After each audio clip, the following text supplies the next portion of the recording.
আজ ২৬শে মার্চ মহান স্বাধীনতা দিবস। আমাদের মহান মুক্তিযুদ্ধে আমাদের বীর সেনানীরা দেশের জন্য ঝাঁপিয়ে পড়েছিল। মুক্তিকামী বাঙালি বাংলাদেশের মানুষ এই নতুন স্বাধীন ভূখণ্ডের জন্য জীবন বাজি রেখে মুক্তিযুদ্ধে ঝাঁপিয়ে পড়েছিল পাকিস্তান হানাদার বাহিনীর বিরুদ্ধে। আমাদের মুক্তিযোদ্ধারা জীবন দিয়ে ৩০ লাখ শহীদের বিনিময়ে ২ লাখ মা-বোনের সম্ভ্রমের বিনিময়ে আমাদের এই মহান স্বাধীনতা। আজ স্বাধীনতার ৫৪ বছর পেরিয়ে ৫৫তে বাংলাদেশ পা দিল। কিন্তু আজ একটি ব্যতিক্রমধর্মী ঐতিহাসিক দিনও বটে।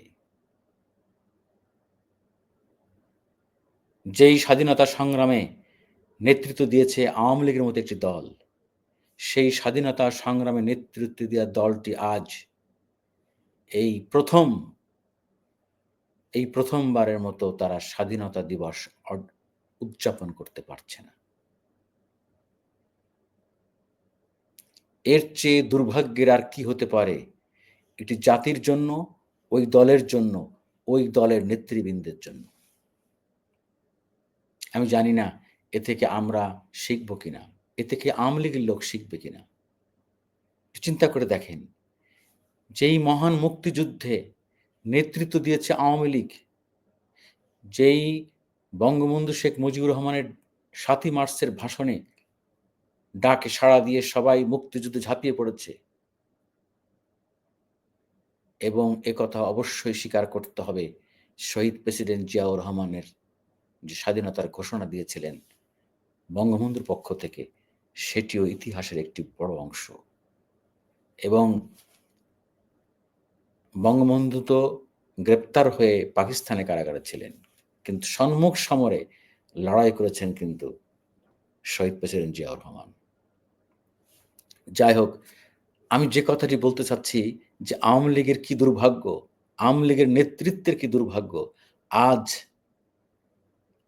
আওয়ামী লীগ এই ৫৪ বছরের স্বাধীনতা দিবস পার হয়ে গেল, ৫৫তে পা রাখল। মহান স্বাধীনতা দিবসে আওয়ামী লীগ আজ উদযাপন করতে পারছে না। দেখেন ক্ষমতা অপব্যবহার করলে কি হয়।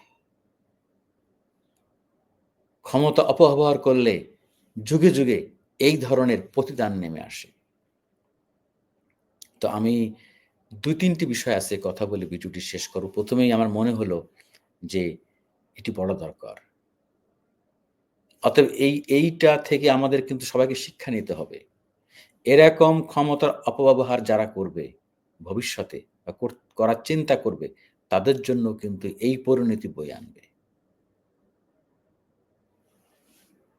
আরেকটি কথা বলতে চাই, সেটা হলো জাতীয় নাগরিক পার্টি। এই যে আমাদের ২৪-এর গণ অভ্যুত্থানের নেতৃত্ব দেয়া তরুণ ছাত্র নেতৃত্ব, এবং তারা ইতিমধ্যে একটি দল গঠন করেছে, জাতীয় নাগরিক পার্টি, যার সংক্ষিপ্ত নাম এনসিপি। কি দুর্ভাগ্য, এই দলটা শুরুতেই দেখছি নানান রকম বিপত্তি। তারা বারবার হোঁচট খাচ্ছে, এবং এখন দেখছি যে একে অপরের বিরুদ্ধে এই এনসিপির যারা শীর্ষ নেতৃবৃন্দ, তারা একে অপরের বিরুদ্ধে কথা বলছে, ফেসবুক স্ট্যাটাস দিচ্ছে। কাল বেলাতে আমি নিউজ দেখলাম যে সিদ্ধান্ত হয়েছে যে এনসিপির দলীয় ফোরামে আলোচনা ছাড়া কেউ ফেসবুকে এই ধরনের স্ট্যাটাস দিতে পারবে না। কিন্তু আবার দেখলাম যে কালকেও এ পাল্টাপাল্টি হলো। এনসিপির মুখ্য সংগঠক উত্তরাঞ্চলের সার্জিস আলম তার বিষয়ে কিছু প্রশ্ন তুলেছেন ডাক্তার কি নামটা এই মুহূর্তে ভুলে যাচ্ছি,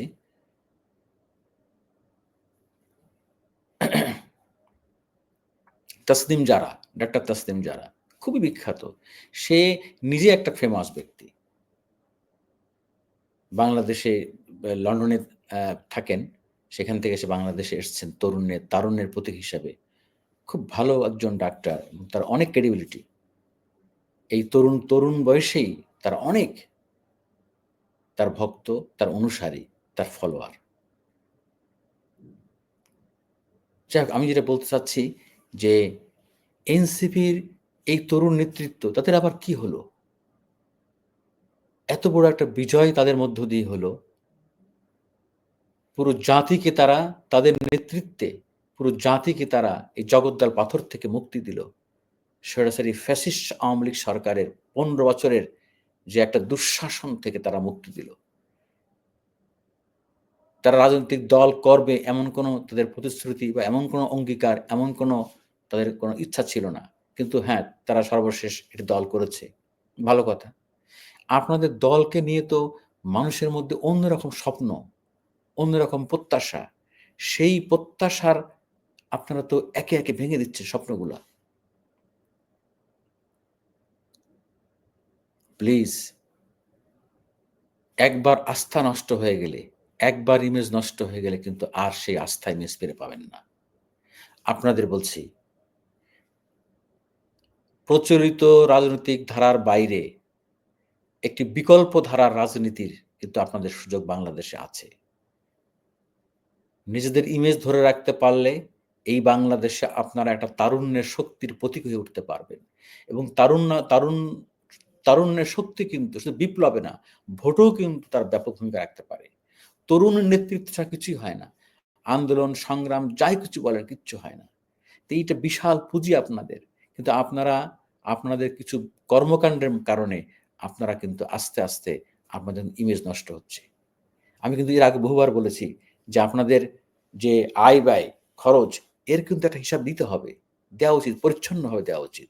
আপনাদের প্রত্যেকটা মুভমেন্ট কিন্তু মানুষ ফলো করতেছে। আওয়ামী লীগ, বিএনপি বা অন্য দলের এগুলো নিয়ে তেমন একটা সমালোচনা হবে না। কারণ মানুষ অভ্যস্ত। মানুষ তাদের সম্পর্কে কম বেশি জানে। কিন্তু আপনারা তো সেই প্রচলিত ধারা ভেঙে, সেই সব গ্লানিকর ধারা ভেঙে তাদের মতো হবেন না। আপনারা তো আপনাদের মতো হবেন। আপনারা তো একটা দল না, আপনার স্পিরিট। তাহলে আপনারা যখন বিশাল গাড়ির বহন নিয়ে যান, তখন তো প্রশ্নই উঠবে, এই গাড়ির এত টাকা আপনারা কোথায় পেলেন? আপনাদের সাজ-সজ্জা, পোশাক, আপনাদের চাল-চলন, লাইফস্টাইল সবই কিন্তু এখন ফলো করা হচ্ছে।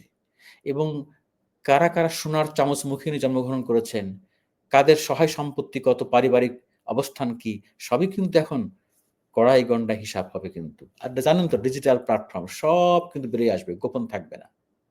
প্লিজ জনগণের সঙ্গে থাকেন।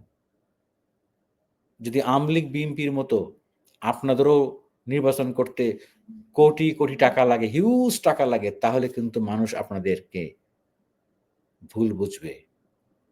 আপনাদেরকে কিন্তু ওই কাতারে ফেলে দেবে। অতএব আমি অনুরোধ জানাবো, নিজেদের মধ্যে এই পাল্টাপাল্টি বক্তব্য না দিয়ে নিজেরা কাজের প্রতি স্বচ্ছ থাকেন। জনগণের কাছে স্বচ্ছ থাকেন।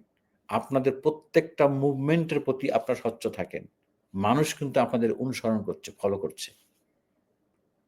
অতএব এই যেটা সুযোগ সৃষ্টি হয়েছে একটি নতুন দলের, যে জন আকাঙ্ক্ষার দল হয়েছে, সেটা আপনারা যদি নষ্ট করে দেন, তার জন্য আপনারা দায়ী থাকবেন। আর মাঝখানে দুর্ভাগ্য জাতির এই ৫৪ বছরের বাংলাদেশে আমরা তো উঠে দাঁড়াতে পারতেছি না। একের পর এক বাধা আমাদের ঘিরে ধরতেছে। ওই যে কালকে আমি একটা ভিডিওতে বলেছিলাম যে আমরা এতটা প্রতিহিংসা পরায়ণ, এতটা স্বার্থপর যে ব্যক্তি স্বার্থে, গোষ্ঠীর স্বার্থে আমরা দেশের বিরুদ্ধে অবস্থান নিতে এক পা এক পাও আমরা পিছু হই না। তো এটা করলে তো আমরা শেষ হয়ে যাব জাতি হিসাবে একদিন। ফলে আমি মনে করি যে আজকের এই মহান স্বাধীনতা দিবসে আমাদের সবার শপথ নেওয়া উচিত যে আমরা দেশকে সত্যি মনে প্রাণে ভালোবাসবো। ব্যক্তি, দল, গোষ্ঠীর স্বার্থে আমাদের কাছে দেশের স্বার্থ থাকবে সত্যিকার অর্থে, মুখে না। আমাদের কর্মের মধ্য দিয়ে বাস্তবে দেশের স্বার্থই সবার আগে। আসেন আমরা আমাদের বাংলাদেশটাকে একটি কাঙ্ক্ষিত পর্যায়ে নিয়ে যায়। আল্লাহ হাফেজ।